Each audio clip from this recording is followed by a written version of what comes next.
let's get started. So our first agenda is we will have a quick opening note, and that's me. I'll be your host for the time being for the next 1.5 hour session. And if this goes really intensive, it may go more than 1.5 hours. And we will also have live audience questions that is coming up for 15 minutes. The round table will happen for 70 minutes after the introduction. And we would then wrap up after your question and answer. There will be some friendly quizzes and the polls and some goodies as it's coming on your way as we go along. So please feel free to utilize that, ask some questions regarding it. And yes, so with that, let's get started.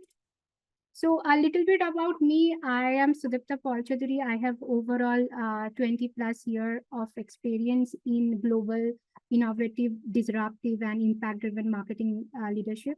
My main forte has been specifically into working with different industries like SaaS, fintech, tech, and telecom, retail, healthcare, e-commerce. I am a product marketer with brand and of course customer research and competitive intelligence. That is my core set. Um, I have received a few accolades recently in the last few years. First one being the Women of Substance 2024, given by one of the NGOs working globally for diversity, equality, and inclusion. For I was also one of the top 250 global marketeers by Paper Content, one of the global marketing agencies based in US. And in 2022, one of the top 10 marketing leaders. And in ET now, I was also the recipient of Top Women Executive Award in 2021. My background in education, I had done my engineering and then MBA in marketing from IIM Calcutta. And I have also taken a few of the consulting engagements and the speaking in various forums, Institute of Product Leadership, North America Customer Centricity Awards, Global Workforce Management, Edinburgh Institute, UK, many newspaper, lead events, Economic Times, and of course a few of the sales and marketing driven events like CRM Academy of Asia, TIE Mumbai, Pearl Academy, and many MBA colleges, including Amity, NMIMS, Jackson. And I have also recently submitted a case study on GTM for Harvard Business Schools. And if I'm not really doing marketing, I am traveling. I am a travel buff. I traveled to 50 plus countries and would like to really travel 30 plus more in the next few years. And I definitely believe strongly in giving back to the society, being a certified career mentor, and I'm a pro advocate of diversity, equity, and inclusion. I am actively involved with many NGOs and also have touched the life of 10,000 plus students and professionals globally through mentorship and also working with them, taking few classes for the underprivileged during my weekend sessions. I love reading books. As I said, other than that, I also write a lot of content, blogs, and I am also an advocate of good AI, ethical AI. So that's about me. And with that, let me go and tell you a little bit more about Shorter Loop before we open up the roundtable. So as the name says, Shorter Loop is shortening the loop between the any idea, maybe a business idea or a product idea, to the value realization or outcome, and going beyond that by using continuous discovery, agile methodology, and design thinking, and powered by generative AI.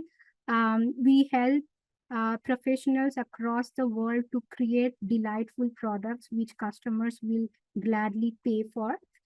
Um, Here, we are a unified product management platform having 1,000 product teams globally who are using our products right now.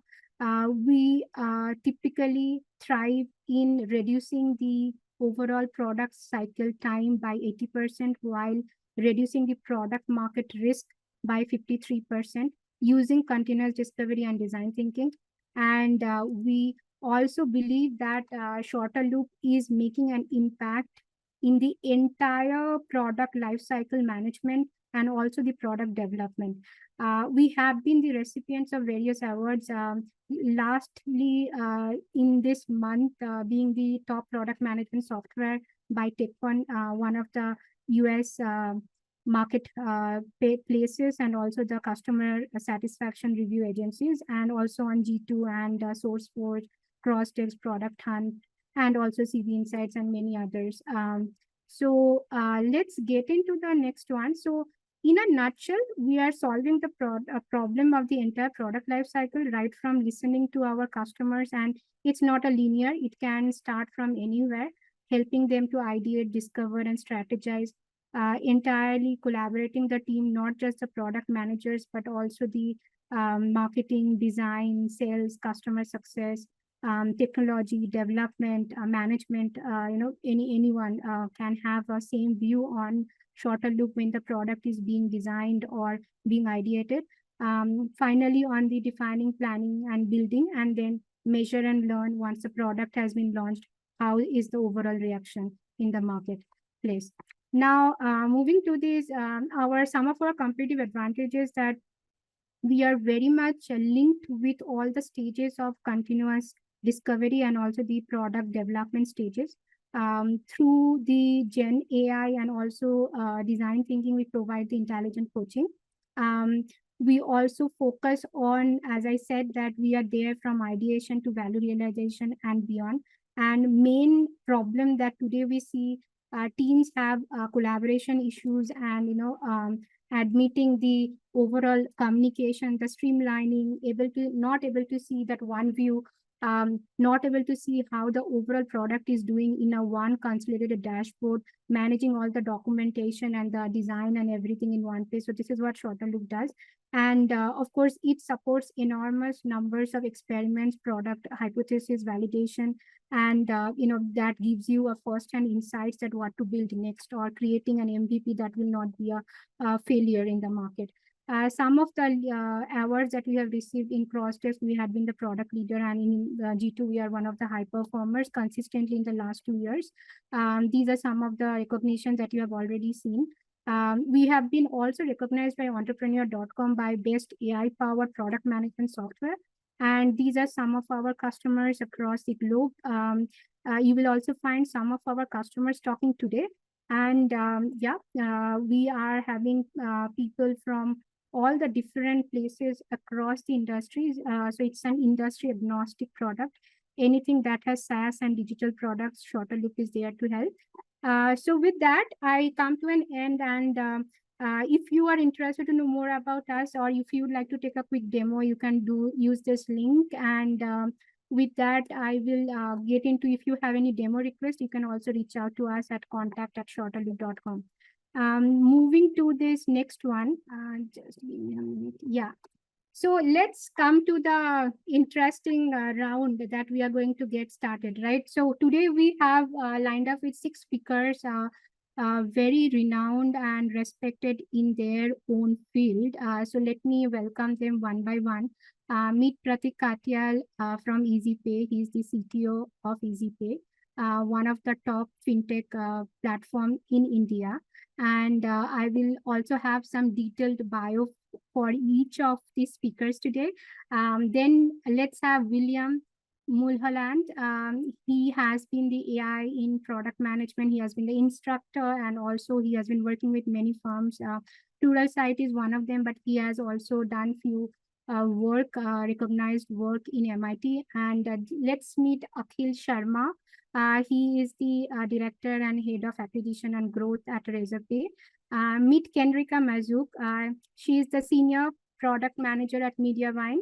And meet Deepak Gupta from Tukitaki. It's a anti-fraud and more on cybersecurity based platform based in Singapore. Deepak is the director of the overall product enablement. And meet Saraswati Sriprada. She is the senior product manager at Invisia. It's a US-based travel tech company.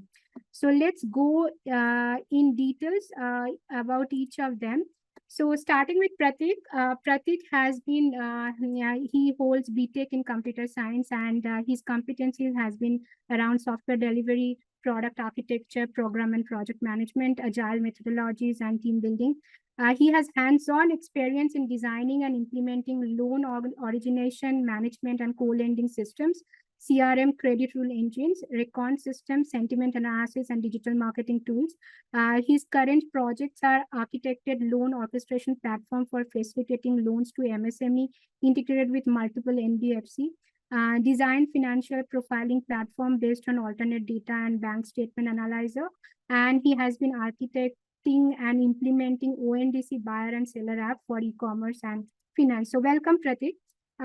Here are some more his current position, and also you see that he has been previously involved in developing and implementing loan organization systems, rule engine for credit automation, and also API platform for providing hooks to different alternate payments modes like Paytm, PhonePe, and so on and so forth. He is also working as a chief architect and has the responsibility of solution setup for backend system integration with Open and peripheral apps. And his major responsibility is solution architecturing and the setup and designing and hosting the strategy. He is a fintech guy with delivery management and software development being his main technical skills, and predominantly from fintech and finance space. So welcome, Pratik. We are so excited to listen from you. Moving to our next speaker, William Mulholland. Hi, William. I think you guys can also, see William when I'm talking. As I told that he has been an AI product management instructor, and he has overall 17 plus years of experience working with various clients across startups and global enterprises, including Fortune 100 companies. His specialization in industries include fintech, SaaS, tech, and big data. And he has worked on various product management roles at Workiva, BotKeeper, ClearGov. His other roles have been in Deloitte, being audit and enterprise risk advisory services, Santander Bank, and regulatory, which is a regulatory capital reporting department where he worked. And he also had worked in AI in product management role for other organizations like PACT, AI Accelerator Institute, ClearGov, BotKeeper, Workiva, Santander, Deloitte, City of Pawtucket. Okay, let's also, hi William, it's so interested to have you as well. And audience, I cannot tell you more, but you will really have an interesting session coming in. So some of the skills of Williams are product management, AI product development, data analytics and visualization, big data management, business process, SaaS and fintech, relationship management and communication. He holds various certification from various product management, global product management platforms like Product School, AI micro certification, the Product Compass, from Pendo, AI for product management, AHA product management professional certificate, and from LinkedIn. And also he is a certified Scrum product owner and Scrum Alliance practitioner. Great. Moving to our next valuable speaker of today evening or today's morning, or based on whichever zone you are, or it's a wonderful afternoon. So meet Akhil Sharma. He is the Director of Product Management at Razorpay. You know Razorpay, I don't need an introduction today for Akhil. So it is one of the top fintech platform in India. Akhil has been a strategic product leader with over 15 years of experience in tech and product development. He is currently working as a director of product management at Razorpay, but he has also worked in various other companies like automobile tech, Ola, Adobe, Expedia being the travel tech, telco, Airtel, and IBEVO Group. Again, it's a travel tech related organization. Akhil excels in driving consumer growth and engagement, and he is a guest lecturer at IIM Bangalore, ISB Hyderabad, IIT Hyderabad, Alliance School of Business, JIMS Delhi, and he has been a product expert coach and mentor at Product School, San Francisco, USA, and Institute of Product Leadership, Boston, USA.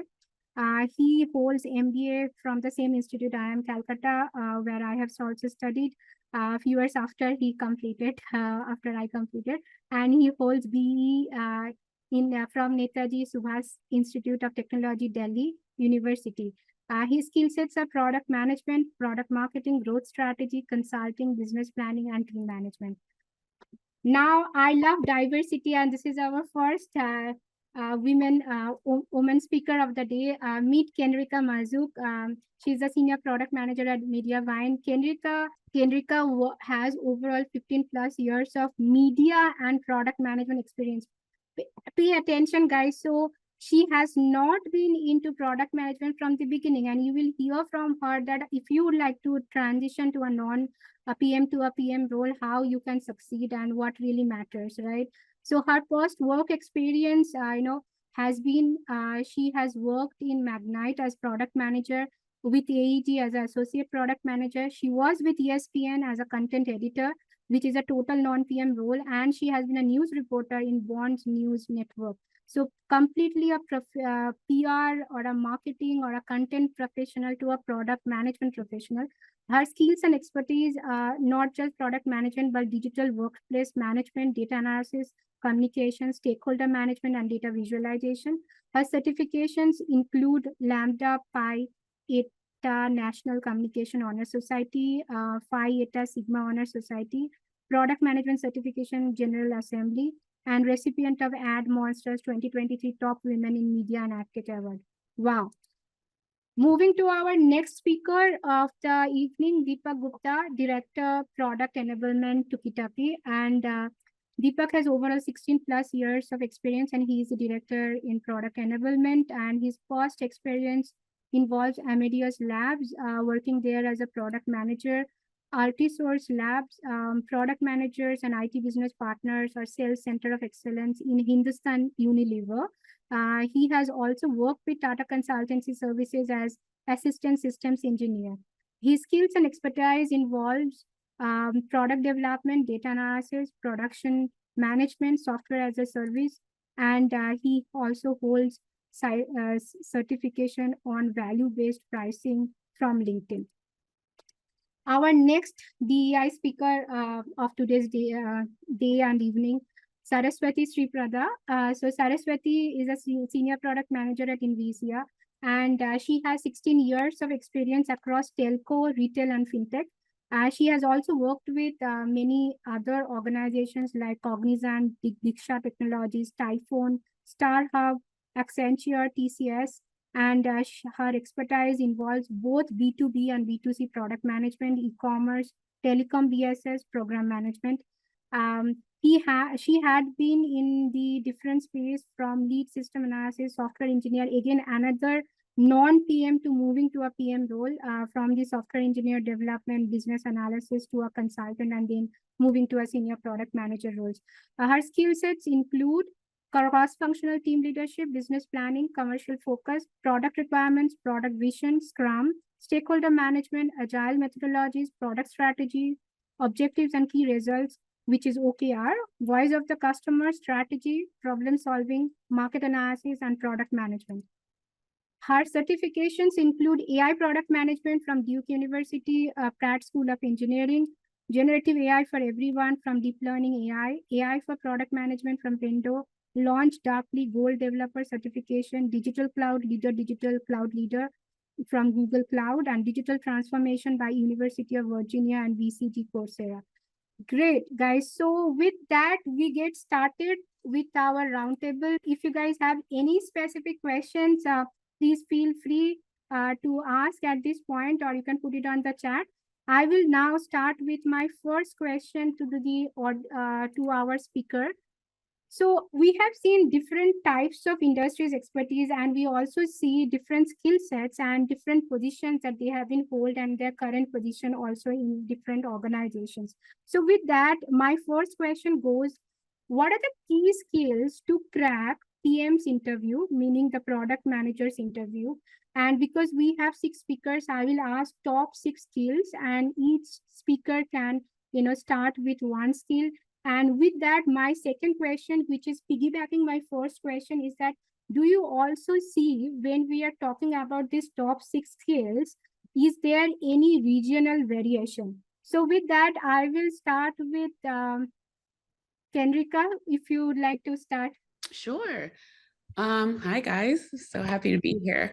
I would say that some of the top skills that I would recommend or have seen to a better product manager interview would be, some of them might seem a little obvious, right? So there's learning the industry that you're applying for, and obviously the company and their top earning products. I think doing a deep dive as much as you can that's available to you on the internet is kind of a no-brainer. That's really important. You want to show them that you are kind of like invested in their products and that you really want to help them solve their problems, and that there will be a less steep learning curve as far as getting you up to speed with some of the more basic offerings that they might have. I would say displaying your ability to be solution oriented by asking a ton of questions that gives them insight into how you think about a problem. Another skill set that's important for me would be having a strategic mindset. You have goals that are going to, as any PM, should have goals that are going to roll up into the overall business initiative in order to like drive value.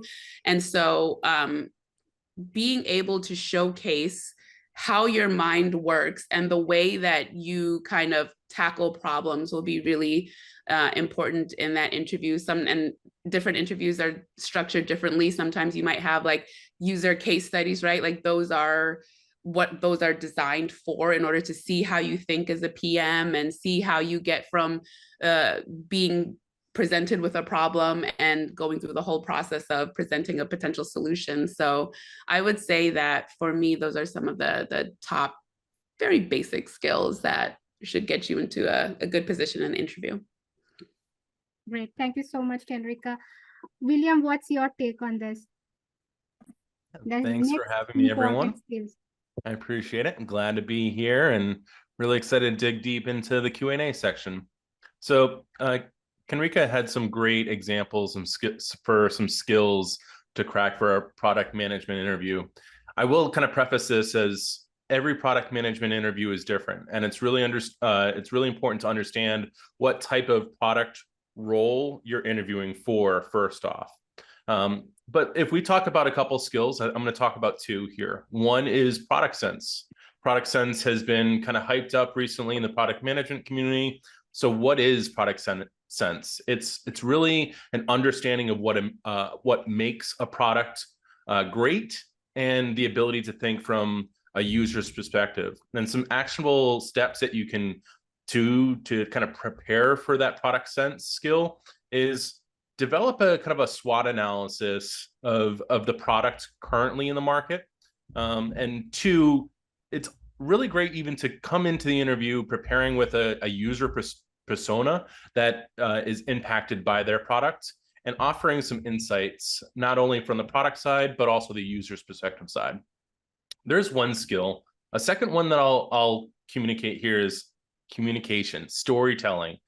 Every great interview that I've conducted or been a part of, storytelling is a really good way of showcasing your skills, your experience, your passion for that role, and the impact that you'll have at that organization. So it's really important on the storytelling side to prepare for that interview. And on the communication side, it shows that you have clear and effective communication with really four key areas: stakeholders, teams, internal teams, customers, and partners. Thank you so much, William. Pratik, Deepak, Akhil, and Saraswati. Yeah. Okay, I will ask Pratik to go first. Thank you, everyone, and for joining this session. It's really exciting. As William said, like it will be more fun once you go into Q&A part. That's when the real grilling starts. So yeah, so I'll just add to what William said and what Kendrika has added. Analytical skills is another one thing, right? And data-driven decision making. As a product manager, you should be very comfortable with the data, right? And whatever you talk about, because you guys are somebody who will be giving a vision to an idea, like an idea how it can be visualized in terms of a particular product. And any of these statements, once you make in an interview, right, you have to back it up with the data. So for example, like things when I discuss with folks about digital lending, I talk about things how a person can be judged whether he's fit for the particular credit product or not. It has to back with the data. Like if you're talking about particular geography, like this geography works in this manner, the people in those geography have these kind of attributes, and those attributes can then be further analyzed to create that feature, and that feature then links to the product, right? So those become a very important aspect, apart from what William and Kanika has added. So that would be my addition to this question. Thank you so much, Pratik. Saraswati, what's your take? Hi, everyone. Good evening, good morning, good afternoon. Excited to be here. And I think wonderful answers by previous respondents. I would add familiarity with the tech stack as one of the core skills, the interviewees should be having, and not at a superficial level, but more at a system design level, because when we build a system as a PM, there is a certain expectation from the industry in terms of, the reliability or the performance metrics. We need to be at par with other products operating in the industry. And as a PM, this needs to be taken into consideration well before the product starts to build. And the candidate who is interviewing should be able to demonstrate, from his experience, situations where they understand the system design and they have contributed actively in engaging and collaborating with the engineering team to, make sure that the product is at the standard, at the technical standard, the industry and the end consumers demand. Yeah, so that's my addition to this list. Perfect. Thank you so much, Saraswati. Deepak, your take. Okay, hi everyone. Pleasure to be here and speaking to all of you. I'd add a couple of more items to this. One is insatiable curiosity, which in itself also implies strong reasoning capabilities, because reasoning will help you ask the right questions if you follow first principles. This is extremely important because this will effectively guide the PM's breadth of knowledge that he'll acquire through his primary research, secondary research, the questions that he'll give his researchers to find answers to carve out the product roadmap and strategy. So that's on the solutioning side. Even on the problem statement side, which is where I believe I'd love to hear the candidate speak 80% of the time during an interview, is the problem statement and the problem context within which he is talking about the product he's talking about. Why is it a problem? How big is that problem? Who is it a problem for? And why solving it makes business sense? So I think a very strong orientation to problem space and insatiable curiosity is, are these two things that I would look for in a candidate. Great. Thank you so much.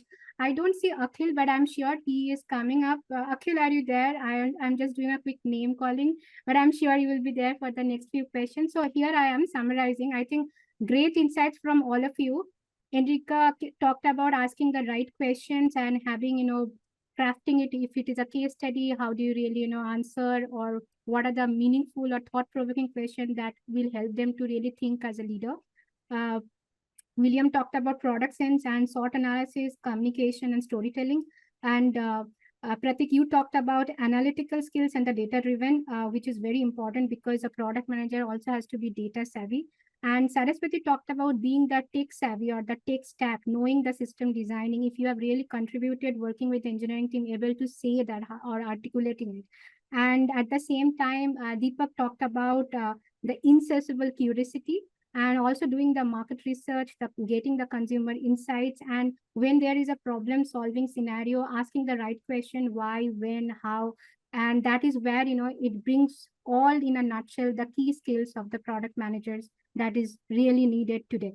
Moving to my next question, which comes as what are the biggest strengths and weaknesses you see in how most candidates approach product manager interviews? So the biggest strengths and the weaknesses, maybe all the speakers can contribute to one strength and one weakness, and maybe you can get started. I think Deepak, you go start first, and then I will do the calling for other things. Okay, strength usually I have seen is in terms of the past experience that the candidate has had, which kind of opens up a lot of potential and, let's say, anticipation for me, like the candidate should have a lot to share and talk about. So that's something that I see as a strength in a candidate. If he has something interesting to talk about coming from his past experience, like that's a very clear sign. And mostly I have had experience of only talking to PMs with prior experience, not freshers. So I would speak from that angle.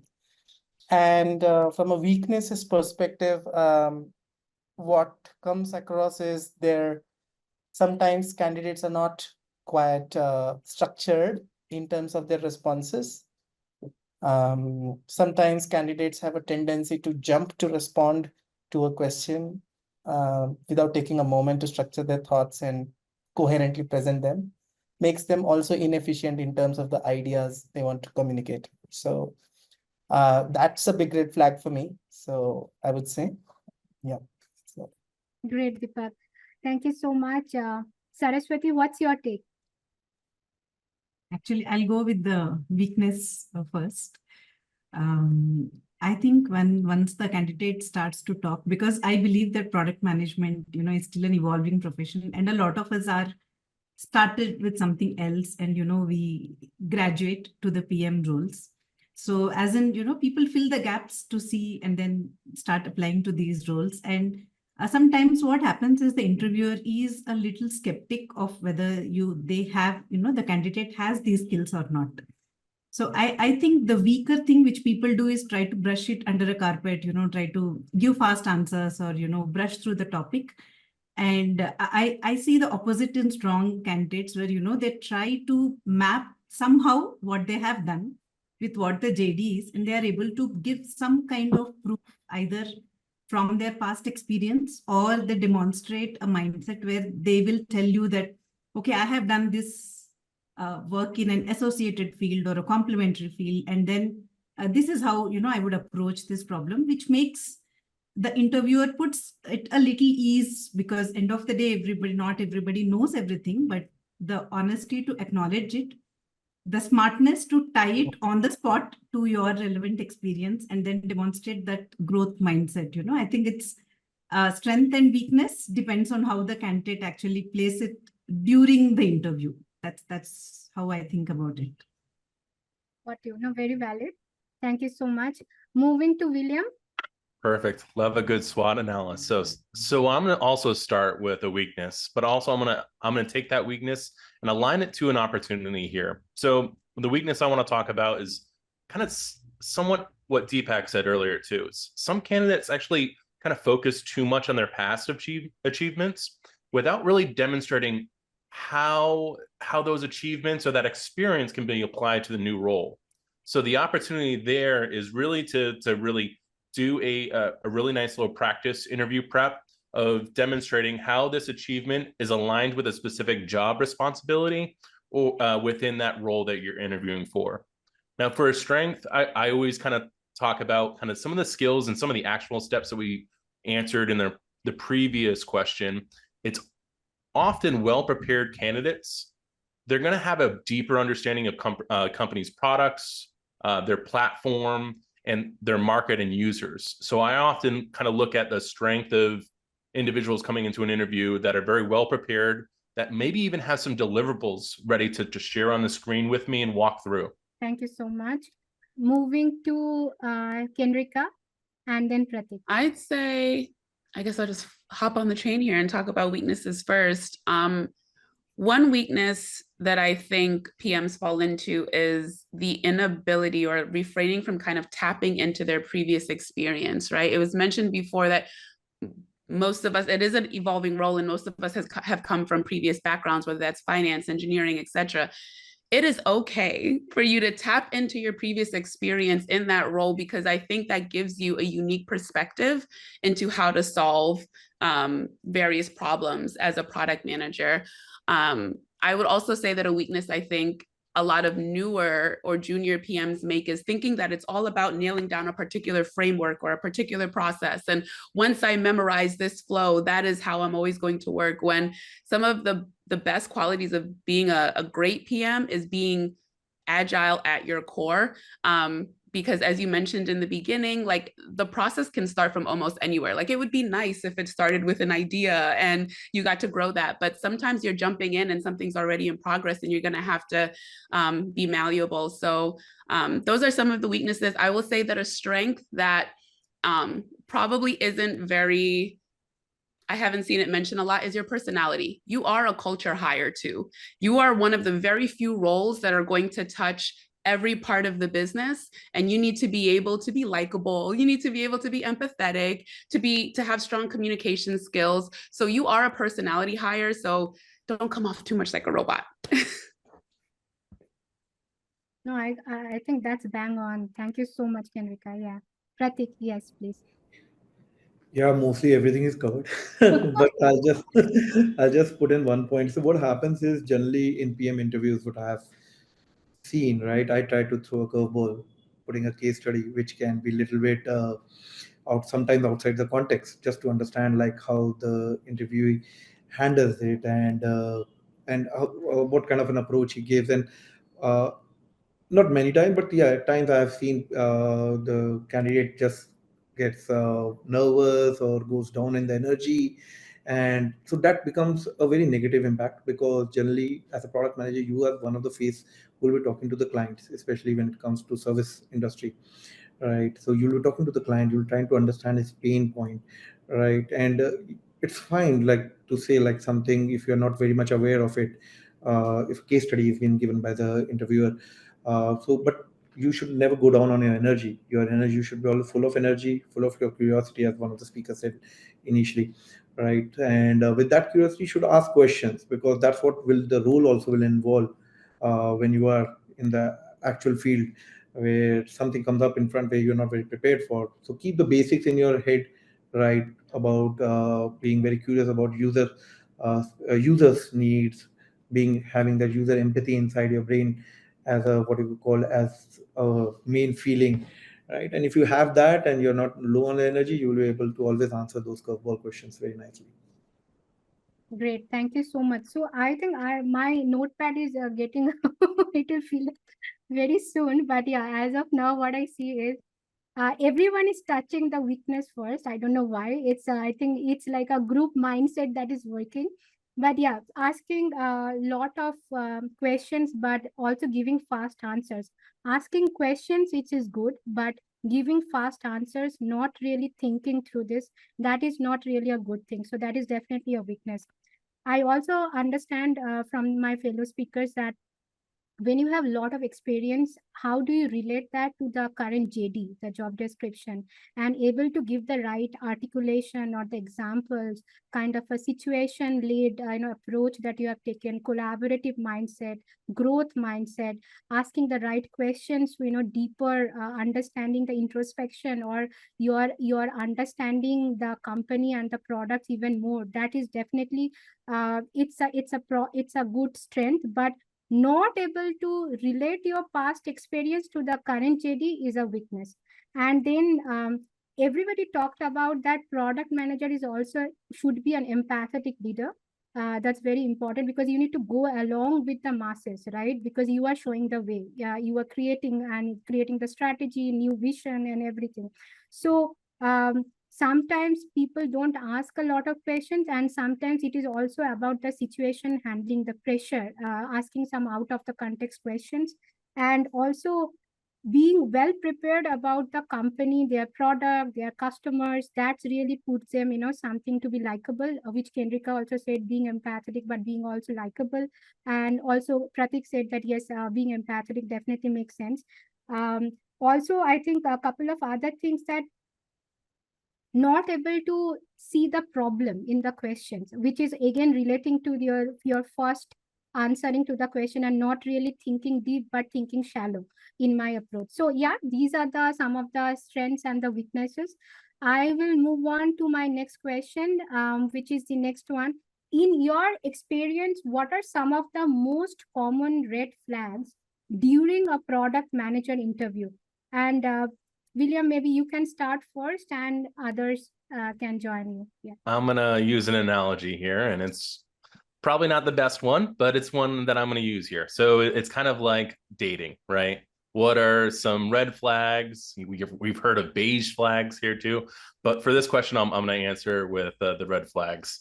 And one, just like dating, is poor communication. The inability for a product leader to clearly articulate kind of the thoughts and ideas behind a product vision, a strategy, a roadmap decision that leads to a certain desired outcome for the user or for your organization.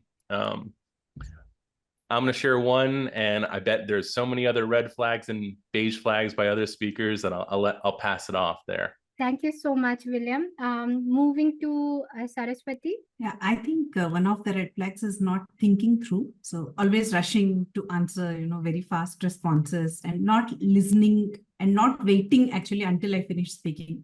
So I have been in interviews where people will not let me finish and they just start answering. I think people prefer because a good part of these PM interviews are product sense interviews where people will appreciate the interviewer actually wants you to take time and think, actually write things down, carry a notepad and pen. If you are doing a virtual interview, have a whiteboard, be ready to jam, and be ready to get the interviewer into your mind, explain your thinking process. And I think in the hurry to answer, or maybe they're not confident with the answer, people don't let me finish. And to me, that's a red flag because you're not listening. You're not listening at all. Forget about, showing any demonstration of thinking through the answer. So I like people to be a little composed, sit easy, listen through the question, take your time, bring out your notepad for product sense questions. And if you don't know, ask questions, clarify, frame your, answers, and then take people through, because a lot of PM work is thinking. Either you are, even when you're putting out fire, a PM is expected to think what is the best way to put out the fire. So it's not that we execute all the time. It's not that we think all the time, but whether to think or execute is also something which the PM thinks a lot. So thinking is something which, if the candidate is not demonstrating, I think that's a clear red flag for me. Totally. Pratik, your take? What happens is, generally what I have seen is a product manager role is like a role which has it has multiple faces, it has multiple roles in this. He's not only a communicator of the client's understanding or the product understanding, but he's also a communicator to the sales and marketing. He's also communicator to the different engineering teams, the customer support teams and all. So now during the interviews, there are questions which comes across about these different roles, and the answers comes out to be very generic for strategizing your take, how to handle a different teams or different departments within the organization. So that clarity should be there, right? If you have to give an idea about the product, that has a separate kind of a response, and that response cannot go to a marketer, right? The marketer needs to understand what are the benefits of that, what you are thinking about. And similarly, when you talk to customer support teams, right, or the implementation teams, there the idea should be given to them in a way like how this thing has to be implemented on the customer side, how this thing has to be taken by the implementation team when they are facing the customer side. So these different answers comes out for different approaches, right? And if you have a common approach to all the departments, then it becomes a very negative. It goes very negative to your selection. Correct. Yes, I agree. And because PM is also binding all other departments going along. So if he is not able to answer or doesn't have the clarity, the other things will not really go along, and it will be totally a mess up at the end of the day. Totally agree. Coming to Kendrika. Thanks, Pratik. So I would say, and I completely agree with everything that's been mentioned before. So I'm trying to think of something new. And I think one thing would be that you don't be too agreeable. I think it's nice that I think some people think that in a PM interview, you're like, yes, I agree. I can do this, I can do that. You don't have to agree with everything that I say or that the interview is saying, because then I wouldn't really need your input. I'm hiring you for a reason.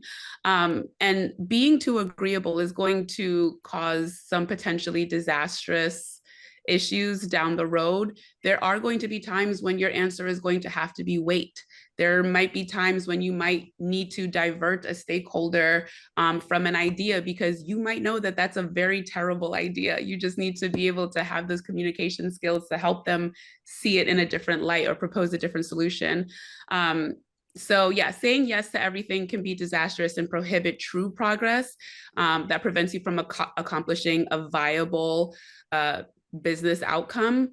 So that I would say that that's like a common red flag, that if you're constantly nodding and agreeing with everything, I'm like, I don't know if you know how to think abstractly and on your own here. Right, right. Deepak, what's your take? Thank you so much, Henrika. I think the first one in my list is not specific to product management per se, but a professional who I would love to work with. And all the more so for a PM is aptitude. So essentially, I'll have a certain set of questions where I check, how intellectually alert that candidate is. Just to give an example, I'll ask a question like, what's the angle between the hour hand and the minute hand at 3:15 p.m.? And there are like 5 or 6 things that I sense from the responses I received during the interview. And I'm not necessarily looking for a single, a question asked and an answer given, but more of an interactive discovery to the answer, because the answer is not obvious to that question. So I'll purposefully do this because, from my past experience, learned the hard way, is that if you invest that extra bit in ensuring that the candidate is of a certain degree of aptitude, it helps a lot, as it directly ties into his ability to learn from his experiences and get better. So that would be like, if a candidate doesn't clear that, everything else, past experience, product management knowledge is all great, but this would be a one big red flag. Second one would be on the amount of questions the candidate asks me during the interview. Because almost always, there will be a few questions that, I'd ask with partial information, piece of information. So I'm also looking for the candidate's critical thinking ability to ask questions to clarify the context further, and then take a moment to rephrase the question and validate whether this is what I'm looking for in terms of answering, and then proceed to answer. So if the candidate is not asking me questions and is jumping to answer, and almost always the candidate will also fail to recognize and mention the assumptions he's making, which are implied in his answer. So that's a red flag. So thank you so much. I think loads of insights. So I'll just sum it up. William talked about poor communication, not able to articulate the product vision, or not able to tell that who is the product for, right? It's the very purpose fails, because you are creating the very base, the fundamental of your product pathway, if I say. The second thing, it's about the product sense interview.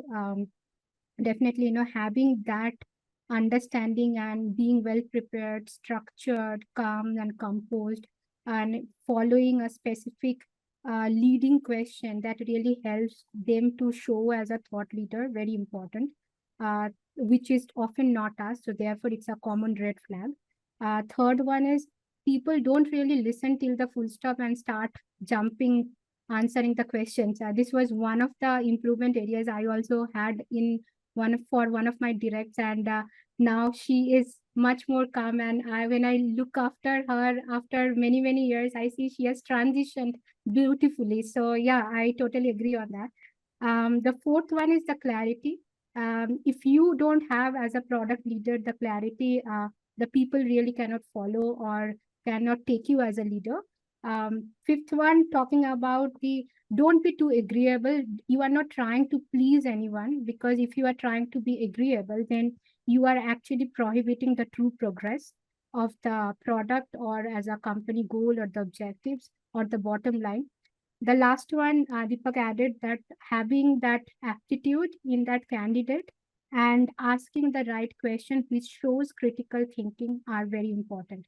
So with this, I think I cannot add more than this, but I will also say sometimes, it happened to me as one of the cases when they came for an interview, their resume looks very good. But when I asked the question, they were not able to really articulate, or there is a total mismatch what they are saying and what the resume is representing. So be very structured and go through your resume. This is another red flag, because we really expect what you have written, you should be able to articulate with examples, with skill sets, with plenty of real kind of live examples. If you are not able to do so, then it is a very, very bad perception issue, and anything that you say right will not be taken, because leaders are also big about perception, right? They create big perception. That's the way leaders are. It's a bad thing about the leadership, but that's the way they are, unfortunately, most of the leaders today. So with that, I'll move on to the next question. What is your current role in product management? This is typically for the speaker right now. And what are the biggest opportunities, challenges, and how do you really navigate those challenges and navigate those opportunities? So, Deepak, you want to go first? So just to introduce my role a bit more in detail. So I'm basically a techie by background who moved into product management post my MBA. And I've had stint across multiple industries, FMCG, airline industry, loan originations and servicing space, which is my first fintech experience. And now the latest startup experience in a reg tech or fintech company based out of Singapore. So I've transitioned from being an engineer to being a product manager to being a product leader to now being somewhere at the cusp of sales and product. So this is a very common problem statement where product management doesn't have direct connect with the market they are trying to serve.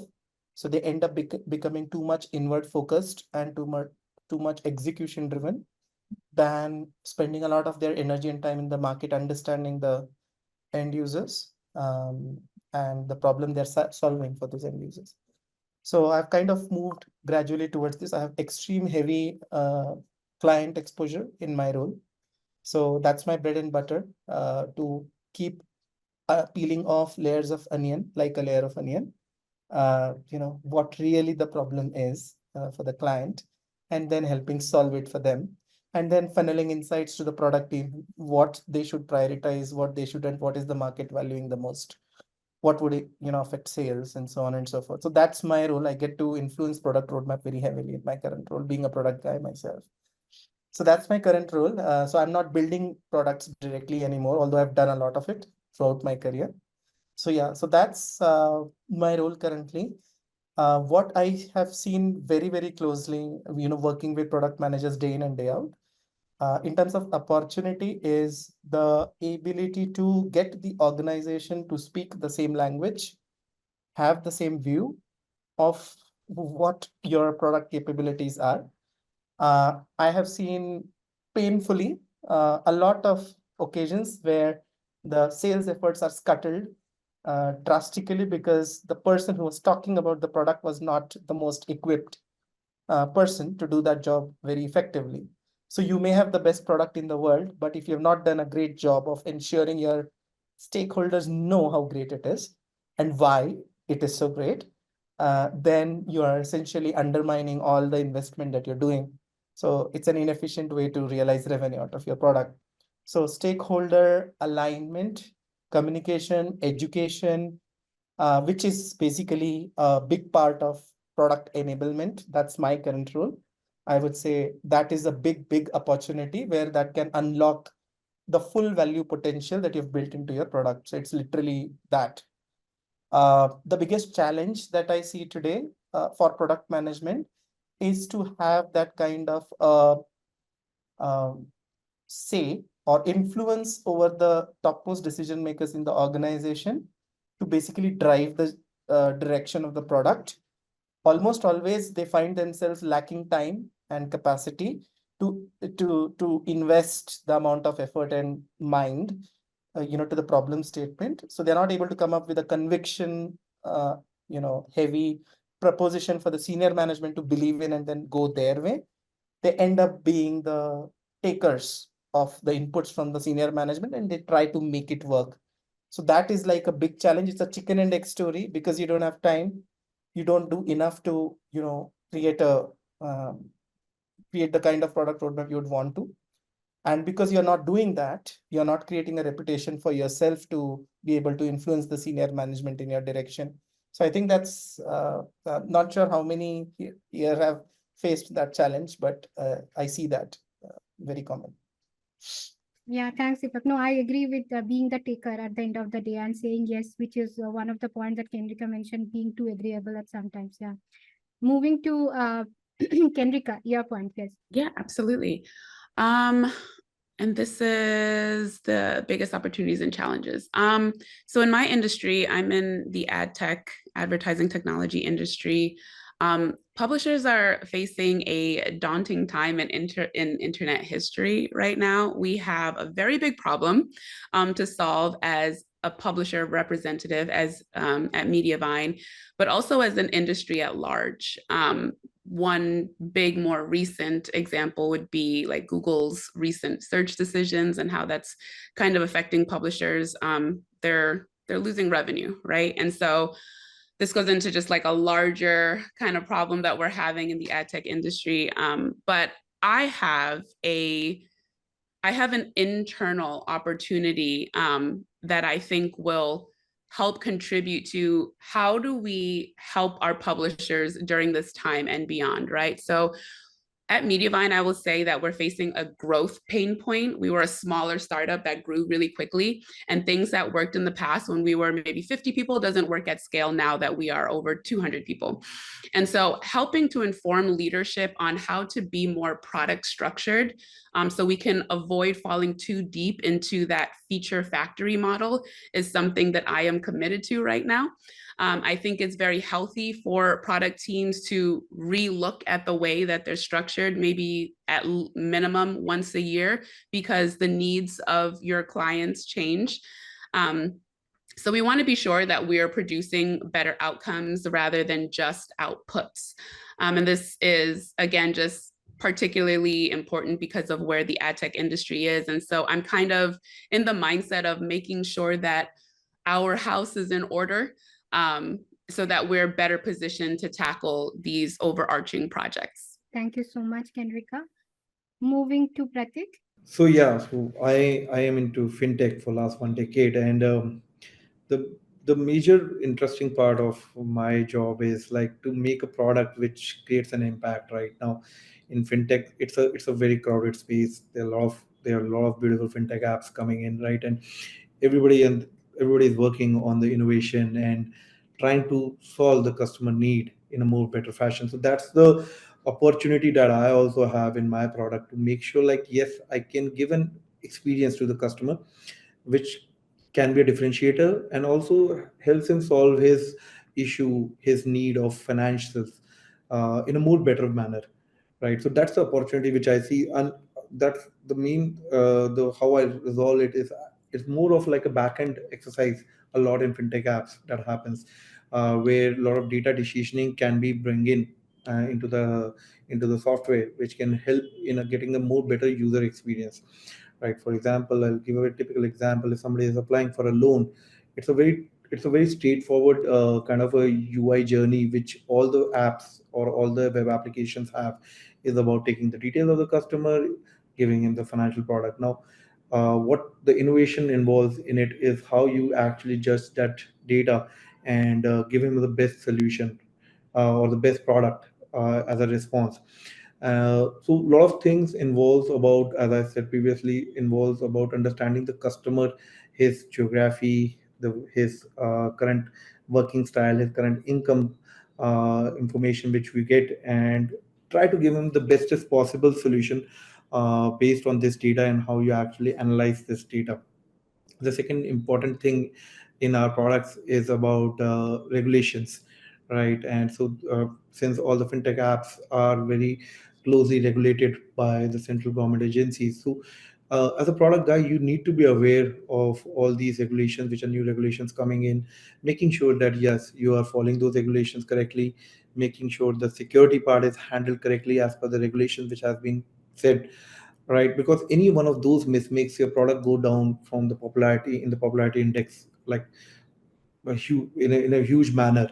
You can be one of the best products, but you don't follow one of the new regulations, you go on bad on the security, one compliance check comes from the RBI, and boom, you're out of the market. So it involves for a product guy to be very important, because it's the tech people, the sales people, all the other departments will not be taking care of this thing. This completely goes to the product guy. He has to be aware of it. He has to make sure that he's updated, talking to engineering teams regularly about different things which he's learning, trying to understand whether that thing is already been taken care or not in the app.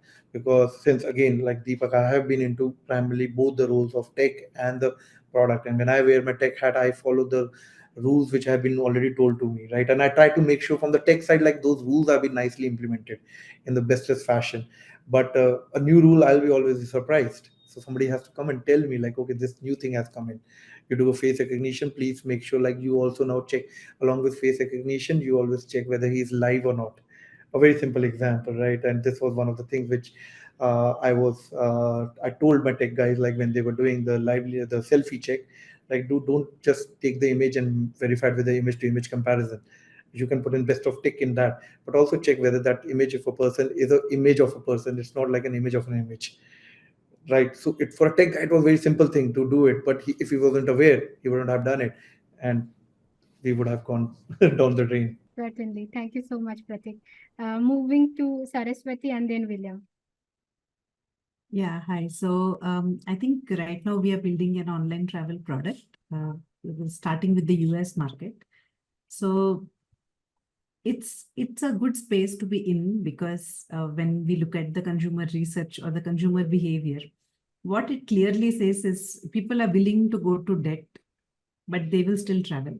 So if you see, this is one industry where the customer intent is so high, people willingly come, people willingly search, and they spend on an average of 74 to 76 days to plan their travel. Right? So there's a lot of anticipation and eagerness to the trip. So it's a huge market where the customer push is there by default, but at the same time, you have this scenario where there are market leaders like Booking, Expedia, where there is a group concept where, these companies, they own a meta site, they own all kinds of travel sites. And then there is a lot of influence and sway. And also the rise of entire, tech around enabling the hotels to basically compete. And then, so this is the space we are in, but there is a lot of money, and the problems, which people face right now are the complexity which these platforms actually show to the user. It is very hard to just go and book a room. I will get fatigued, I'll have 20 tabs open. I cannot figure out which product is actually cheaper, or they're playing games with me. 2 days later, I will come back and then I see this dynamic pricing being played out on me as a user. So there's a lot of fun in the market. And when I joined the team, we kind of built the tech. We had the website and the apps ready, but our business model was very raw. So we were not sure how we would actually make money. And then, a lot of my work revolved around refining the business model, finding out how exactly, you make money. How do you enable that flow in, your product? How do you build that flow, and what stays offline, what stays online? That's been a big part of my job, which is still going on. And the second part is it's a startup, it's a young team. And I think people are excited too soon, also disappointed too soon. So I started this culture where, we catch up every Mondays, and I try to bring the entire org together and start communicating in a common language, tell people what we are doing, give, regular updates on how things are going on, and take things offline. And I think the third one is, more on the non-functional side, which I touched on earlier, because while we build the tech, we were not sure how performance ready it was, security, how ready it was, how legally compliant we are, because we have California privacy law, US has EDA, accessibility laws. how compliant we should be, and we are registered in a state, how my end-to-end accounting setup should look like, how my books of account should look, and how do I know how much money I am making end of the day. So it's not just the tech, but now I think after, my day-to-day job, of course, involves in, defining a few products, but along with that, rallying the team, figuring out how we are actually going to make money in this market and a very sure short way, and then setting up these ancillary departments of marketing and then collaborating with legal. So I would say it's a mix. So yeah, it's fun. Yeah. Yeah, we don't have any other choice but to say it fun. But yeah, No, getting actually, the real I culture, quite but like I agree. I quite like what I'm doing. Purely, the money and the opportunity in the space and the ease actually you can bring in to people's lives. And also, with the new intersection of this generative AI, where every other app tells that it's a AI planner. So to be actually think through these features from the problem space and see if there is an intersection of interesting features that can evolve into something more. So the market research is also one area where I very heavily involved with our MRA. So we try to think 6 to 12 months ahead, commission some primary research, look at some Gartner reports, look at the Play Store reviews of our competitors to see what the biggest complaints are. So while we still do the day-to-day, I spend a good amount of time planning for the next couple of quarters. Yeah. Thank you so much, Saraswati. William, yes, go ahead. Perfect. And this is a really good transition too, because I'll be talking a little bit more about generative AI. So first, I'm going to share a little bit of context. I'm going to share about my role, my mission, and then second, I'm going to go into kind of the biggest opportunities and challenges that I faced. For my role, I'm an instructor, an AI product management instructor at Pluralsight. And what I look to do is I look to three things: engage with people who are interested in continuous learning, who would like to be have opportunities to upskill. Probably many of you listening live in the audience right now, and many of you who'll be watching the recording later too. People that are looking for education around AI product management, how to build AI apps with different platforms. For example, I've been just a part of OpenAI's first AI product management cohort. And that's a good educational tool. And the last and probably the most important is to empower these individuals to take their education and apply it to real world examples and have them build working AI products at the end too. So that's my role. A bit about my mission is to build really meaningful AI products that not only provide a positive result for an organization, but more importantly, that promotes a positive social impact. And really the biggest opportunities that I've seen from my experience that align with my mission is leveraging AI to solve real world problems. And one instance is in GovTech. So we all, in different countries and different governments, you pay taxes. And a lot of the governments don't have proper transparency about government spending with your tax money, but they produce these budget reports that provide some clarity in there. And these budget reports are typically 500, sometimes 2,000 pages long here in the US. So the use case and the problem I'm looking to solve is empower individuals, underserving demographics that maybe English isn't their primary language, that they could distill a large amount of government spending information in a conversational way. And that localization provides them a translation into their own primary language. So they seek to be a little bit more empowered when they go to city council meetings, when they go to their government, writing letters to their government reps about their government spending and how it impacts theirs and their family lives. And the last, I'm going to talk about the challenges and opportunities. I'll be brief on this section. So I talked a little bit about the opportunity there, the challenges that we're facing with building AI products. It's really a balance between innovation with ethical considerations, data privacy, and data security. That's what I'm seeing now. And as AI product managers, I really encourage individuals to follow a process that includes market research relating to AI and specifically regulations, to have an iterative development mindset when you're building AI products, And then lastly is always keeping that human in the loop and really implementing constant feedback loops. Perfect. So again, I may miss some of the insights. I have been the student at least for this forum. So yeah, I heard of a lot of things. Definitely, talking the same language and not doing enough research about customers' needs that Deepak started with, and end up being as a taker because not able to have the right time and investing that, talking to your senior management why we should do this and why not other things, and end up whatever the decision being taken and just agreeing to that. I also heard when Kendrika talked about that because of Google algorithm changes, and there are those cookieless world that we have been all entered into. The ad tech industry is going through a severe loss, and how Kendrika as a product manager is really ensuring that they are not falling into this feature factory, but really focusing on in how do they navigate through these times, and how do they be really focusing on what is really important for their customer. So that is the second thing.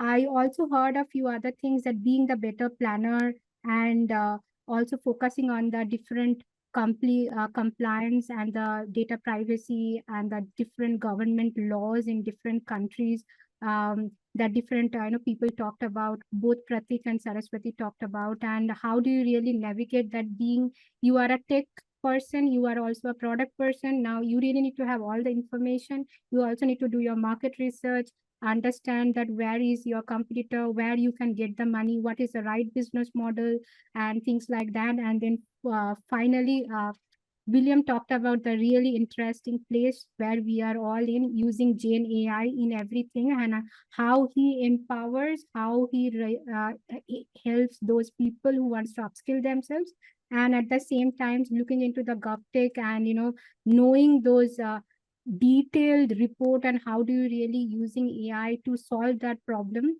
That are some of the key things that we talked about in this question. Moving on, I think I know audience, you can definitely type some questions, but here is one question that I have is that, so speakers, please help me out that if there are any hacks for showcasing a candidate's product sense and strategic thinking during an interview. So do you guys recommend anything? I think Akhil has, I now see Akhil. Akhil, why don't you start first? And please turn on your camera. We have been eagerly waiting for you. Sure. So, sure. Thank you. Was say I had an urgent meeting, a dinner that I had to be at. So sorry, I won't be able to start my camera, but then I'll be able to add to this overall. I think what I see overall, say from a product management perspective, I think if you really want to say stand out within the product, say interviews, typically you should be able to talk and say lead with customer insight in there. So I think important to really think about the context first, talk about what consumer segment you're following and say targeting as such for that solution. What is the real pain that they have? And I think there are techniques that you can actually follow. Hey, not able to hear you, Akhil. To identify empathy maps. So yeah, I think I was talking about, say, some of the techniques that you could use for, say, really talking about the customer journey and, say, identifying the core customer problem. Say, for example, customer empathy map, customer journey maps would give you an insight on where the user is really facing that problem workflow for the user. You'd be in the interviews. And I think that really displays from a product management perspective your ability to really think about strategically about how do you really build your products going forward. So if you look at that segment, think about the pain points, think about that problem area, then talk about the solutions. Then, of course, strategy is all about prioritizing the right solutions to solve that pain point. Eventually, you should be able to get that in terms of say, really thinking about it into various. Got you, Akhil. Yeah. I think there are some network glitches, but we heard you, your points. Thank you so much. So moving on to Saraswati. The question is, how can a candidate Is demonstrate? there any hacks for a product sense and showing that strategic part of it using the product sense? Yeah. Yeah. So firstly, in product sense, the interviewer is not looking for an exact answer. It's more to see what's your thought process. How do you even do anything on the problem space before going to the solution space? So I think, first thing is, in our mind, we should have the framework and we should always write it down. Like I have said previously, have a notepad and a pen ready and start with the business problem. So a simple structure I like to follow when I am, answering these questions is start with the business problem. At least identify, who the user is, what is the problem the user is facing. And once you identify the problem, do you have any data at the back of your head to, justify the user segment or the user problem? And then, so once that's where your problem space ends. And here, if we are unable to arrive at the user or the problem, make a certain assumptions, validate the assumptions with the interviewer, or then you confirm that, frame what you have done so far and reconfirm with the interviewer that this is the problem, and then now we will move to the solution space and start talking about the solutions. So if we take a particular problem, we could do it completely manually. I could do it semi-manual and automated. I could completely automate it. There can be multiple solutions to the problem, but in general, when we are talking about solving a problem, ideally the ability to draw a very high-level system design or a wireframe will put that candidate much ahead of others, who are only talking all the time. The ability to quickly etch out an artifact in the interview shows the confidence one has, in their ability to solve the problem. And I think the last but not the least, every feature or everything that we are implementing must be measurable. So identify one or two metrics with which we will measure and how you're actually going to capture those metrics. So these need not be something very elaborate, but all these points, identifying the user, their needs, brainstorming on a couple of solutions, drawing out a basic wireframe or a system design to demonstrate the tech proficiency, and then wrapping up with metrics. I think this is a nice framework to think. And throughout all these steps, if there is a whiteboard, if there is a notepad or a pen, brainstorm, make the interviewer also a part of this. It's not like a monologue or a very stressful kind of situation, because this is where I think where a lot of people also miss out is on the creativity part. If a problem can be solved creatively, it inherently shows that the candidate will think out of the box and will be able to survive certain difficult situations which will arise, in the day-to-day life. So instead of going with the standard answers of 1, 2, 3, it's good if the candidate can put in some more, creative, although it is still not achievable, but the creativity will, earn them some brownie points. Yeah. Right. No, I think that's a fabulous way of answering this.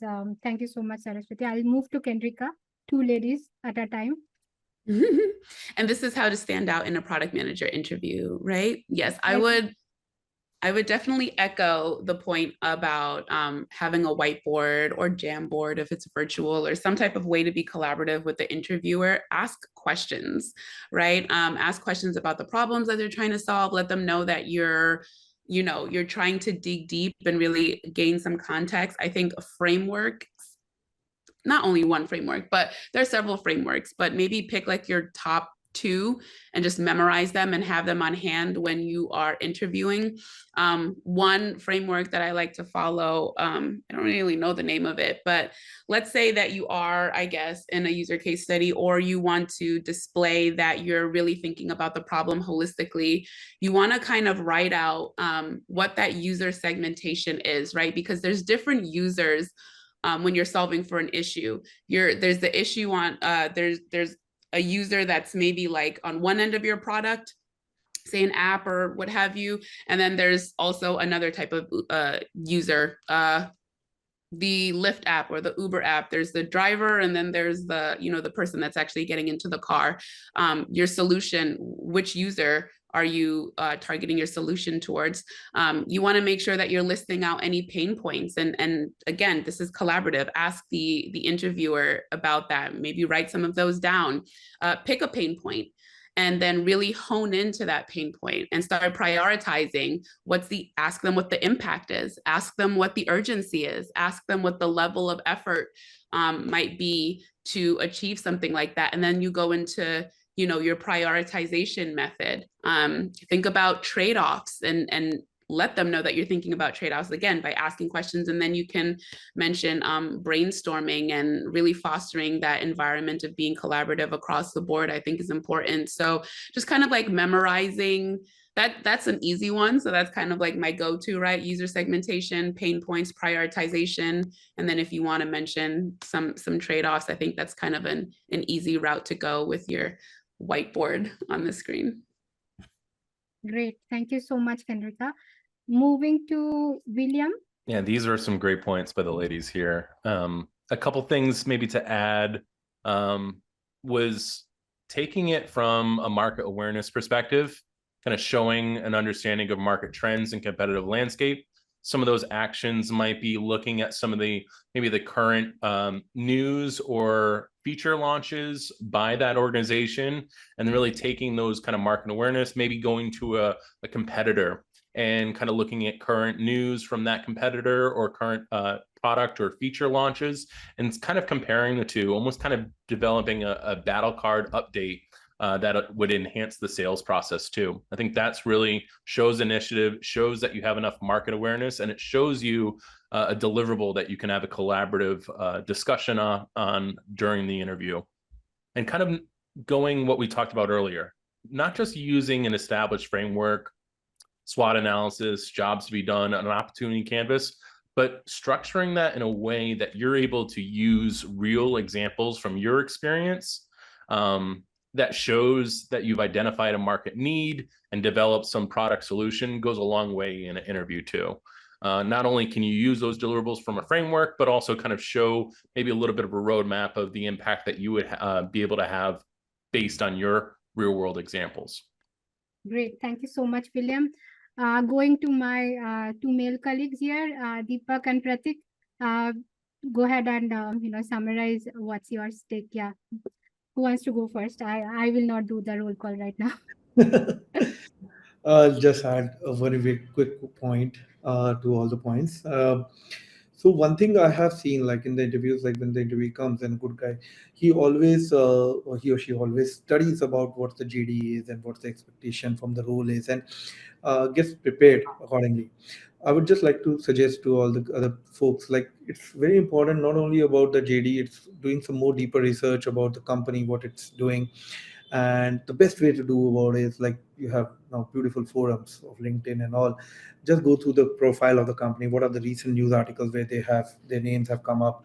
What kind of a products that you get idea, like what kind of products or what kind of a what you call a challenge which they are trying to resolve, and try to develop a case study of your own, like a simple case study in terms of few mocks which are there in your head. And as the other colleagues have said, like it's better to like then put those things onto a whiteboard of showcasing, like, okay, this is another way, or this is a more better way, or this can be more enhancements to the existing things what the company is doing in terms of the product. So that gives a very interesting perspective to the whole interview. It becomes very open-ended then, like you compel the interviewer to ask the questions for which you have already prepared for, right? And that's a very good technique, like if you can actually control the interview rather than the interviewer controlling the interview, right? So indulge him into kind of a scenario relating to what the company is doing, and where he asks you questions. It can also, as I've initially said, it can also give you a point where a curveball can come to you, a difficult question can come across to you where you might not be prepared. But again, as Kanika has mentioned, that the best way to then to handle that thing is to ask the whys or ask the whats, and that will indulge you into kind of a healthy conversation about the product. And the interviewer starts getting an idea, like, yes, the guy is already prepared about like what his job would be, and he has a grasp of it, and he gets more confidence into it. So that's my addition. Right. Deepak, yeah. Now the pressure is building on you being the last person. We are so many. I have anything to add, Sudipta. But I'll give it a shot. Yeah. So, do all that you have already heard doing, but I would just add on top, be aware of, what you don't know for sure about your whatever case study or the implied assumptions, basically. And also, because as a PM, right, at no point of time you're going to have perfect knowledge of the problem statement, of the segmented impacts, of the impact value that you expect to unlock if you solve that problem, and so on. Or each of these are going to be, at least in part, be based on certain assumptions or the limited knowledge that you will have about the market. And one of the things that the interviewer would expect of you is to have this kind of a iterative approach, saying that be aware of all the assumptions that underlie your hypothesis, let's say product hypothesis, let me use that term, and then tell the interviewer that when I build let's say if I were to build this product up fresh, scratch, what would be my assumptions for this particular problem statement that I'd be aware of, but I have to, take a step. I can't just overanalyze till eternity and not do anything about it, right? So be aware of those assumptions, have a plan to validate those assumptions as early as possible in the product cycle, because more often than not, a lot of investment goes in before certain huge issues come up and a pivot is required. You stop going in the direction you're already going in and you have to pivot. So if you showcase that sort of a dynamic evolution pathway of your product hypothesis, not just as a static picture saying that, hey, this is the problem, this is the segment, this is how, and this is how I would build the product. No, that's a static view, never works in practical reality. So if you also augment that with this iterative approach that you intend to take or you will take, then it will show up in a very big way. I don't know if there's a name for this framework, but it's just something I can share for next week. Great, guys. Thank you so much. So yeah, I think I will not summarize because that that takes my exercise as well, that how much I but I think a couple of things that everybody talked about, leading the interview with the right insights and being well prepared, having the right model or a framework in place, knowing the real pain point of the customer, what is the actual business problem, solving it with, because here no one is right or wrong. Here the main thing is people want to see your thought process. And if you are well articulated, understanding about the company so that you can control the interview process, you actually know a few of your overall focus areas, your strategic thinking, able to collaborate with the interviewer so that both can show that you guys are actually thinking something creative, collaborative, out of the box. These are some of the key things for a product sense and some of the hacks. With this, I am now going to move to many of our audience today are from non-product management background. And it's very important that many of you have asked me earlier, and also there is a similar question from Kingship, that if I am not from a product manager and I want to navigate this field, how do I really make my first entry to that? Is there a certification? Is there any resource? Is there any other kind of a templates or any book that can give me a quick hack? What's your take? And with that, I open it to the speakers. Maybe William, you go first, and then we go with the other speakers. Yes. And guys, we need to be little quick because we have some more questions and we haven't opened up to our audience yet. Yes. Noted. And we definitely want to get some of the questions from the audience here. So really, to be honest with you, certifications can be helpful and not necessary. And that should be a powerful statement coming from an instructor who teaches about AI product management. Practical experience, a strong product portfolio, and a clear understanding of product management principles is what you should be striving towards. So how do you get there? There's really kind of three things that I encourage people: continuous learning, networking, and hands-on experience. Well, what are some actual steps, William, that I can get to get to those kind of three areas and to kind of my understanding there? Well, one, I would definitely recommend follow some type of maybe book or study material or resources related to product management. For me, it was Dan Olson's The Lean Product Playbook. Dan Olson and I were on Sophian's product management podcast last year. I think he's a great. So starting with one of those, maybe next week you make a decision to follow a product management leader in the space.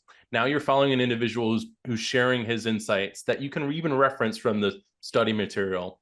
Now the next week, I'm giving you a 3-week tutorial here. The third and final, find a product management community that's going to support you in your knowledge base, in your following, and as well as it gives you an opportunity to build kind of hands-on experience. Maybe there's a product ideation or product discovery webinar that you can be a part of to learn a little bit more and do some self-start product experience. Thank you so much, William.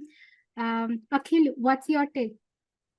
Sure. I think one framework that actually helped me, and I think a lot of the people that I coach and mentor, I think they were also benefited from this, is product gear down approach. So basically try and understand, say the products that you come across in your daily lives.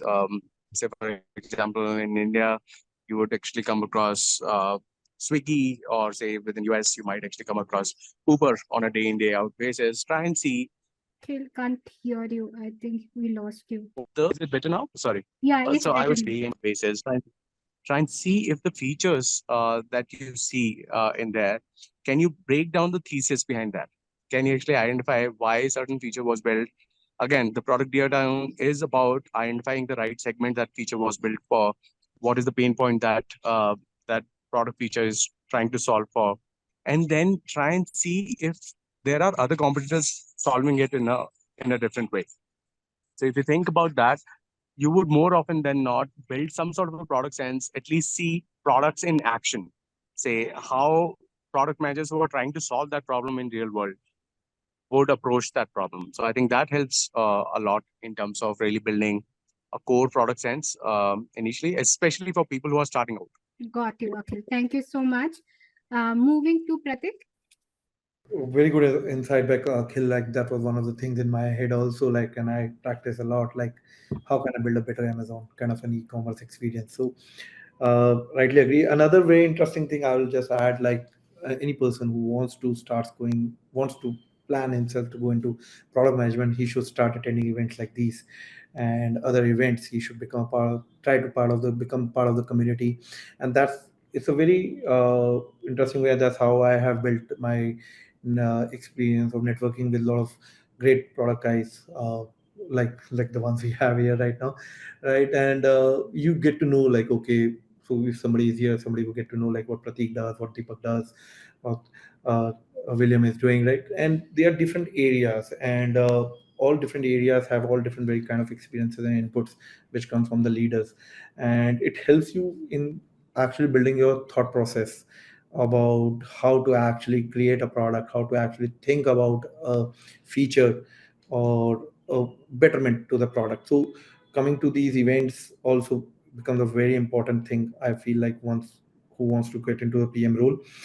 We talked about the certification. I rightly agreed with William. Certification is not something which actually proves anything, but definitely if you being a very newcomer into the product management industry, you do a certification, it gives you the interviewer or the person with whom you are interacting gives some confidence, like at least he's might be new in terms of experience, but still he knows the basics, he knows the understanding of the concept because the platform is there with that certification. But if somebody has an experience of product management, certification just becomes kind of a, what you can say, an addition to his knowledge, but not with the experience much to it. So I completely agree with reading books, going to podcasts, and they'll like you can search there are multiple good books, and that's where if you connect with the community, you can actually interact with people, and you can take input from them on what kind of a books or what kind of a podcast or what kind of forums they should be part of, which can help them in actually growing their knowledge. Perfect. Thank you so much, Pratik. Moving to Deepak, and then Kendrika and Saraswati. I think like the one thing that should drive you is show that you are passionate about solving people's problems. And this is a very loaded statement. In a single statement, it implies a lot of things. So product management role in itself is an extremely hectic kind of a job. It's a full-time and then some kind of a job for someone who really wants to do justice to the role. Right. And there's no authority. And your credibility and reputation is your only currency that works with all the stakeholders, who need to believe in your vision, right? So, someone who, I mean, it's a given that, product managers are expected to be inspirers, and they for them to be able to inspire others, they themselves need to be inspired in the first place. So what can you do to show that, there's something that is a driving force inside of you that is pushing you towards this kind of a role? If you could demonstrate that, that's a great way to make a headway. Now, this was an abstract description, so let me make it a bit more concrete for you. One of the ways you could do it is if you're already working in a tech job, which is a very common scenario these days, show what you have done within your current organization to move towards a product management oriented role. A common pathway is an engineer, techie, who has moved into a business analysis kind of a role, who is assisting an existing product owner, a technical product manager, or a full-fledged product manager to do his job. And in the process, he's basically learning and then showing interest into growing into those roles, right? So that is one very common way in the tech industry, and a safe way without taking too many risks for you to try it out. If you're a fresher, Akhil already called out the product tear down, but I basically call it like a portfolio of case studies that basically show your curiosity, right? What you see in the world is basically reflected in those case studies. What kind of products you picked, why did you pick them, etc. If you are a fresher, you can reach out to professionals on LinkedIn looking for internship opportunities. So there is some level of research you could do to look for internship opportunities, and it's a win-win situation, obviously. Join product communities. Again, Akhil called that out already. But either way, have a good story to tell. So whatever, I mean, many of these things will not work out. In your current job, you may not be able to move towards the product role. As a fresher, you may not be able to get an internship and so on. But the story that you can tell of your attempts and failures, how you went from one attempt to the next in your quest to move to a product management role, then figuring out why you failed and why you changed, why you took the next step that you took after, is essentially problem solving. And if you could showcase that, I think you are on the right track already. So either way, it's a win. But I mean, of course, you have to push in that direction. I hope that helps. No, definitely. Thank you so much. Moving to Saraswati and Kendrika. Yes. I think very insightful answers. I hope people wouldn't mind a little longer answer, because this is actually a very good topic. I would like to make this a little interactive to prove my point. I would like to talk to Kinshuk. Kinshuk, if you could unmute and just quickly tell me what your current role is right now, where you are. Based on that, I can tell you what I think you should do. Yeah. Saraswati Kinshuk is the CEO at Shorter Loop. Yeah, he just asked. Kinshuk Yes. is asking. Okay. Yes, So I will, sorry, Kinshuk, I didn't knew that. But what maybe Sorry, Saraswati, that was not actually I mean, yes, it was also my question, but because it is a question that has been asked the most to me by people, and not just freshers, but people who were in different careers and wanted like experience, like 45, 50-year-old people who wanted to make a transition to this career. Yeah. So we can do a small role play. You could pretend you are a developer Okay. company, and we are talking, and you say that, okay, I'm a developer, or I'm a tech lead, and I'm interested to move to PM. So how do I make this move? So right. essentially, the first thing is there is a couple of skills that we need to have if you are doing the role of a PM. So the first is technical know-how, which you already have because you are coming from the tech background. And the second is living in the problem space, which means conducting some form of user research or understanding some form of, market insights, distilling them into a sort of a roadmap and strategy, which can be communicated to the other users. So, and the third skill is, basically your design, wireframing, system design kind of skills. And the fourth is communication. So what I really think is somebody coming from a tech background will be severely lacking in the problem space. And one should actually sit and do a very honest assessment of what they don't know.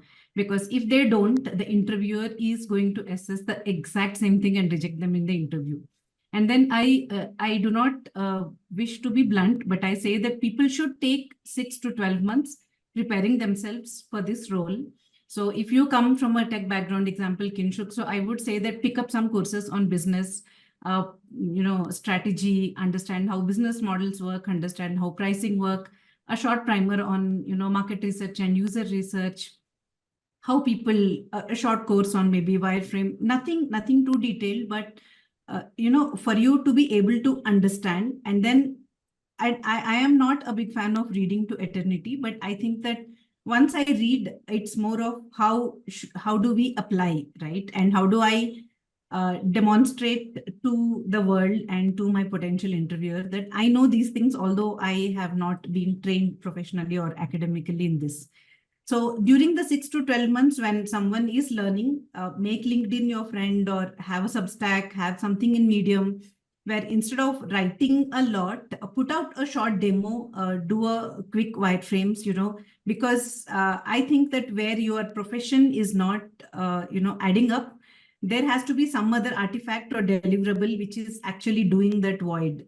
So I would like that, somebody who is looking to transition demonstrates that that skill gap by, doing and putting some form of artifacts out there. So that's one thing. And the second is for the product sense interviews specifically, I think everyone should find a platform or should find an accountability buddy and do a lot of, interviews to hone their product sense. I feel that, product sense inherently all of us have to some extent because we are all today, digital consumers, we see the apps, but to structure it, our thoughts and to be able to answer in the interview is the biggest problem. And here, except practice, there is no other way.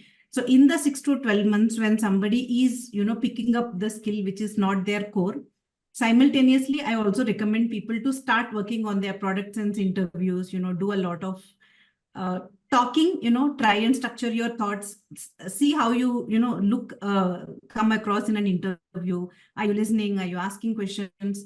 So I think people should not rush. And the third and the last thing is if you have an opportunity, always look for an internal transfer when you're making these kind of jumps, because people know you have built a certain reputation, and people are seeing the efforts you have been doing over a period of time, and they are very, very willing, to give you this additional task, if not with the one. And that's where either people can move to the role or build up enough credibility as an, adjacent job, which can then go into their final resume, which will then, come across very well-rounded when somebody is sitting in front of the potential interviewer. Yeah. So I have to sum it up. I don't think people should rush and not do a 2-month course or 3-month course. And instead of spending a lot of time giving interviews, I think people should take a lot of time preparing oneself to be fit, because getting a job is the entry point. And after that, you will have to do the job day to day. And it should be fun, and it is something which you really want to do. And in the process, some people might discover they don't want to do the PM job. Again, very contrary to say on this, but that's a good discovery to have before you actually go to that role. Yeah. So my main or an addition to that question is, how important is the domain knowledge to which you are applying versus having this product sense or knowledge of the product management process or knowledge of product management itself. How would you weigh those two things? If you have two, Sorry, if you go have ahead. two people, if you have two people and both are similar on the product sense, you would hire somebody with domain knowledge. So I think it helps to pick one or two domains early on and go deep into those in terms of how the industry operates, instead of, because nobody can really master all the domains. So pick telecom or pick travel or, pick fintech. Try to stay in those one or two domains. And I would also say you could still go ahead and pick versus B2B, B2C, at least decide those things very early on. So it also acts as a funnel, and you could make a list of the kind of companies you want to apply. So I think this planning process has to be robust and start very early on. So you don't get rejected for things which you could be ready, Yeah. Thank you. Thank you, Saraswati. Kenrika, what's your take on this? I hope you remember the question. I'm sorry, I can't say that again. Yeah, it was about, is there any hacks, or if I'm not a PM, but I want to be a PM, so what are any certification, books, templates, resources that can help me to get into this role?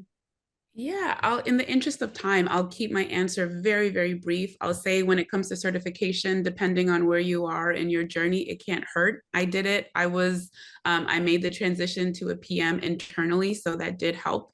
And it wasn't a requirement at all. I just wanted the basics. I had never even really heard of what product management was before. So at the very least, it will, having a certification will, or taking some type of course, right? There's courses that are 7 days. Having some type of course will allow you to gain basic terminologies and workflows, waterfall versus agile, like all that fun stuff.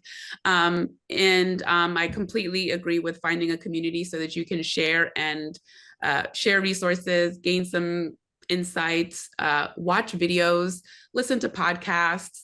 You can run into common issues that PMs are facing across industries.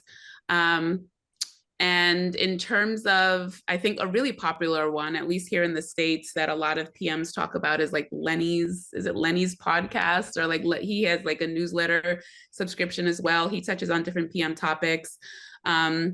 There's a book that I recommend to every product manager, no matter where you are in your journey, and that's Continuous Discovery by Teresa Torres. I just think that's an awesome read.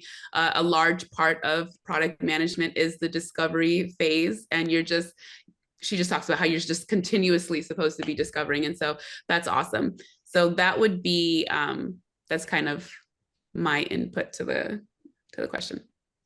Great. I think just to summarize, I think we talked about having a course, because if you are not a PM, so you need to know the basic course and the methodologies, but don't rush and do a 2 months, 3 months, or 7-day course. Find deeper what is your inner potential and your inner journey that you want to really take, and accordingly you invest in the right kind of certification. Second thing is the Lean PM playbook, and also we talked about many other playbook that we have also written in our blogs, and William has also given the links about the Amazon book that Dan Olson books, the Lean PM playbook. And we also talked about the PM community, and also, the different, having that buddy and having that interview, using the product tear down approach. These are some of the key things to have. I would also say that I personally like product school community and the events. I find that is very rich. And if you really want to hear it out, they do different types of industry conferences throughout the year, even ProdCon, that is their child, even the CPO Summit that is done by Product Led Alliance, and then there are many other organizations do that. And also sign up for many LinkedIn executives, Melissa Perry, Akash Gupta, Shreyas Doshi. They are my favorites, and I often learn from them a lot. So I would definitely say, please go and check those out. With this is my last question, and then we open the round for the question and answer. That is there any final tips that is there for product managers today that you guys want to conquer, or kind of say it in 1, 2, 3 fashion? Over to you. Anyone, just open and just talk about it. Yes. Anyone within the speakers. overall tips to becoming any final tips for succeeding the product management interview that we have not covered so far, or you want to iterate on this or emphasize on this? I'll say I don't know, this one's a little easy, but practice in the mirror. I think that's really helpful. I mean, it's a tactic that public speakers use as well, right? I think the more comfortable you get around a particular topic or questions or what have you, the better you'll perform. So practice in the mirror. Perfect. Great. Okay, guys, any other Can I have one tips? more? Yeah, please go ahead, William. And this is kind of an inspirational one. I have 2 tips. First tip is don't give up. Whether you're starting your journey to become a product manager, or if you're already on your journey and you're having some challenges, whether at the workplace or finding a new role, don't give up. Maybe you're one email away from a connection in your network. And that goes to my second one, is you're not alone. You know, we're developing really enriched product management communities. Please reach out, join these communities, and leverage the network that you continue to grow and build. Okay, so audience, over to you. What questions you want to ask? Or is there any questions already? Let me see quickly the chat. Okay, Deepak also posted some of the other product folks. Yes, the product groups. Yes, those programs, the certifications. Okay, Saraswati too. Okay, guys. So, anyone having any questions? Okay, I think no questions, but anyone would like to sum it up? So I have done my bit, but I felt that if you guys would like to hear more on such topics, that is something, you know, at very, very close to your heart, and you think that this is just the opening series of it and you want to hear it more, please let us know, and we will come up with our the best way of crafting another roundtable session. And I really hope all of you have enjoyed it. You have taken the notes. You are going to follow up at least 2 key takeaways from this roundtable that you will really follow it through. And personally, I would be interested to know how this has changed your overall experience being into the role of the product manager or stepping into the role of the product management, right? So with that, I would really like to thank all of you, and let's take a few more minutes to get some feedback, and also write some of the topics that you would like to hear, or on the LinkedIn or on the YouTube where we are live right now. And I will definitely do my due diligence to come back to you with another exciting series of Roundtable. Thank you so much, guys. And thanks to all the speakers. You took so much of time to really, it shows in your energy, and you are being very passionate about what you are doing. So thank you so much for taking the time and talking to the audience and helping them to navigate their journey into the product management. Let me see. I see there is one. Okay, no, it's just the feedback. People are really, we need more feedback. Come on, this is not all. Come on, we need it more. Okay, guys, with that, I know that you are also quite tired right now, so I will leave it to you. Take some good rest, and we will be back next month. Thank you so much, guys. Thanks. Take care. Bye-bye.